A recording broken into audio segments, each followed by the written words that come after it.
I'm Louise from Revolution Performance Mindset. I'm coming on today because I want to talk about balance, and quite often get asked by my clients, when we're working on performance, be it career, sport or just life, how do I then find that balance to keep my life on track? And there's a lot of things that we can do and we work together to make sure we firstly work out what that balance looks like for you, but then also to work on tools that will help you keep your life in balance once you've found it. Now, the problem with our life, like this diagram, is that our life goes up and down so much. And for many of us, we can have huge peaks of motivation. We can have troughs where we don't even want to get out of bed. And it's constantly going up and down like this over the baseline.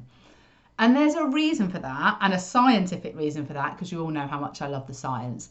And actually, one of the things that contributes to that is a chemical in our body called dopamine. Now, dopamine is the mood and motivation chemical.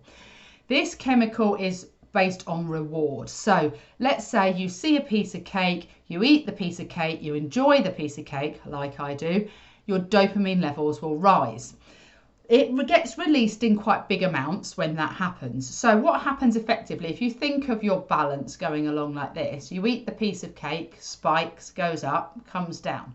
How many people perhaps have a coffee at like 2 o'clock in the afternoon and then find by about 3 or 4 o'clock they're feeling a bit sleepy again because the caffeine is leaving your body. Therefore, the dopamine that coffee would have provided will then be also providing the opposite response. So we don't tend to stay very close to baseline, and that's from a chemical, emotional and physical perspective, interestingly. What dopamine does, when it's released, it creates a pleasure response or a stimulus response to say that I like this activity or this thing that I'm doing or eating. And what it does then is it causes us to then have a pattern or a specific behavior around that thing.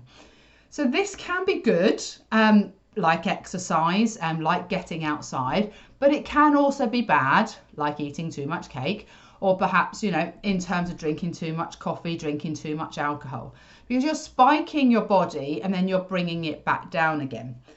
The funny thing about dopamine is if it is a healthy dopamine spiking activity, it actually doesn't like consistently spiking. It likes to be done randomly. Dopamine, as soon as you start spiking it consistently, it becomes then a repetitive response, so you won't be able to create the same levels of dopamine that you did when you originally did the activity, ate the cake, etc. So when you are thinking about dopamine boosting activities, it's really important to play around with when you do them. I love going to the gym in the morning. I have tried mixing my exercise up recently, doing a bit at lunchtime, doing a bit in the evening, maybe going out for a run, just being a bit more active. And I have noticed that my dopamine levels stay higher for longer, which is very curious. So what boosts dopamine?